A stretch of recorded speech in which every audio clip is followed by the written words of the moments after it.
नमस्कार मंडळी, kitchen queen रेसिपीजमध्ये तुम्हा सर्वांचं स्वागत आहे। आज आपण 1 वाटी बेसनपासून ढोकळा बनवणार आहे। ढोकळा अगदी जाळीदार, मऊसूत आणि घशामध्ये ठोठरा न बसणारा।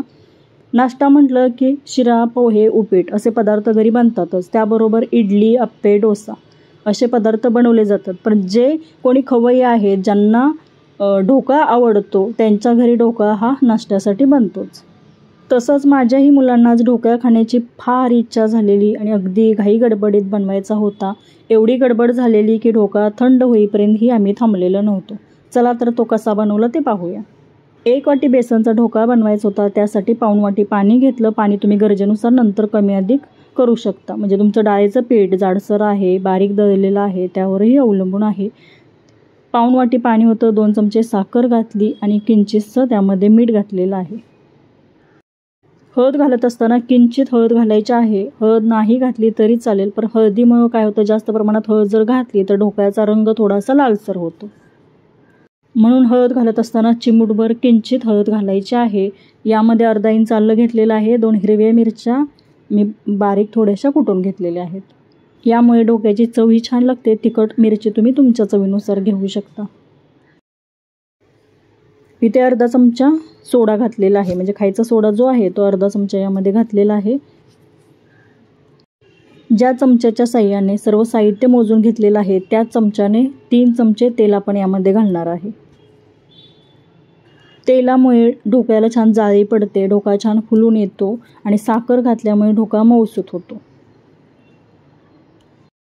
ढोकळा आणखी चविष्ट बनवण्यासाठी पाव चमचा हिंग घालायचा। नंतर वरून ज्यावेळी आपण फोडणी घालतो त्या फोडणीमध्ये पण थोडासा हिंग घालायचा। ढोकळा छान असा फुलून येण्यासाठी अर्धा चमचा खायचा सोडा घालायचा आहे। 1 वाटी बेसनसाठी अर्धा चमचा खायचा सोडा पुरेसा आहे। सोडा घातल्यानंतर सर्व एकत्रित छान असं हे मिश्रण आहे ते मिक्स करून घेतलेलं आहे। आणि ज्या भांड्यामध्ये आपल्याला हे ढोकळ्याचं मिश्रण ओतायचं आहे त्याला थोडंसं तेल लावून घेतलेलं आहे आणि गॅसवरती पाणी गरम करण्यासाठी ठेवायचं आहे।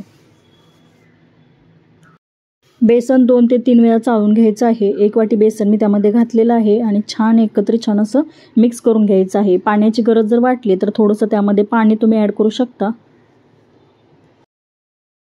1 वाटी बेसन होतं आणि पाऊण वाटी पाणी होतं, परंतु तुमचं डाळीचं पीठ जर थोडंसं जाडसर वगैरे असेल तर पाण्याचं प्रमाण कमी अधिक लागू शकतं। गरज वाटली तर वरून थोडंसं पाणी घेऊ शकता, परंतु मला पाणी वरून घेण्याची गरज लागलेली नाही।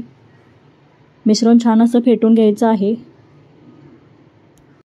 हे मिश्रण मी साधारणतः चमच्याने 5 मिनिटं फेटून घेतलेलं आहे। जेवढं तुम्ही छान असं फेटून घ्याल तेवढा ढोकळा हलका फुलका आणि जाळीदार बनतो। 5 मिनिटं फेटून घेतलं आणि झाकण ठेवून 5 ते 10 मिनिटासाठी ठेवलेलं आहे। आणि 5 ते 10 मिनिटं झाल्यानंतर तुम्ही ते पाहू शकता पीठ छान असं भिजलेलं पण आहे। आता इथे तुम्ही इनो वापरू शकता किंवा सायट्रिक ॲसिडचा वापर करू शकता। ढोकळा आपण कुकरमध्ये बनवणार आहे। 2 ग्लास पाणी घातलेलं आहे आणि एक जाळी ठेवलेली आहे। पाण्याला छान अशी उकळी आल्यानंतर यामध्ये सायट्रिक ॲसिड आपल्याला वापरायचं आहे। अर्धा चमचा सायट्रिक ॲसिड घातलं आणि मिश्रण छान असं फेटून घेतलेलं आहे। सायट्रिक ॲसिड घातल्यानंतर मिश्रण छान असं फुलून येतं। सायट्रिक ॲसिड नसेल तर तुम्ही इनोही वापरू शकता। अर्धा चमचा इनो जर घातला तरी मिश्रण छान असं फुलून येतं। मिश्रण 1 मिनिटासाठी छान असं फेटून घेतलं। मिश्रण छान असं फुलून आलेलं आहे। एका भांड्यामध्ये आता ओतून घेऊया। ज्या डब्याला तेल लावलेलं त्या डब्यामध्ये हे मिश्रण ओतून घेतलेलं आहे। आणि हा जो मिश्रणाचा डब्बा आहे तो कुकरमध्ये आपल्याला ठेवायचा आहे। कुकरची शिट्टी काढायची आणि साधारणतः 20 ते 25 मिनिटासाठी ढोकळा आपल्याला शिजू द्यायचा आहे। कुकरमध्ये भांडं ठेवलं, झाकण लावलं, कुकरचे झाकणाची शिट्टी काढली आणि 25 मिनिटं हा ढोकळा शिजू दिला। गॅसची फ्लेम मिडियम होती। मिडियम फ्लेमवरती 25 मिनिटामध्ये ढोकळा छान असा शिजलेला आहे। आता तो डबा बाहेर काढूया।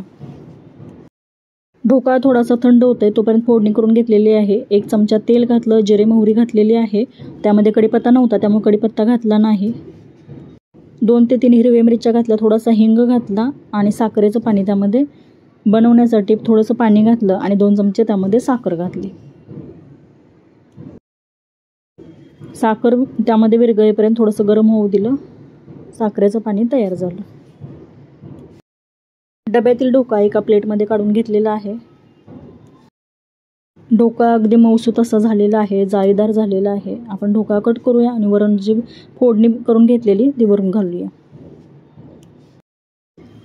ढोका गरम होता तोपर्यंतच कट करून घेतलेला, त्यामुळे एकसारखा कट झालेला नाही, परंतु अगदी मऊसूत आणि जाळीदार असा ढोका झालेला आहे. वरून जे साखरेचं पाणी आणि फोडणी बनवून घेतलेली ती वरून थोडीशी घातली आणि ढोका खाण्यासाठी तयार झाला. कोथिंबीर चटणी किंवा सॉससोबत खाण्यासाठी ढोका. हा व्हिडिओ कसा वाटला मला कमेंट करून नक्की सांगा. चॅनलवरती नवीन असाल तर नक्की सबस्क्राईब करा. व्हिडिओ पाहिल्याबद्दल धन्यवाद.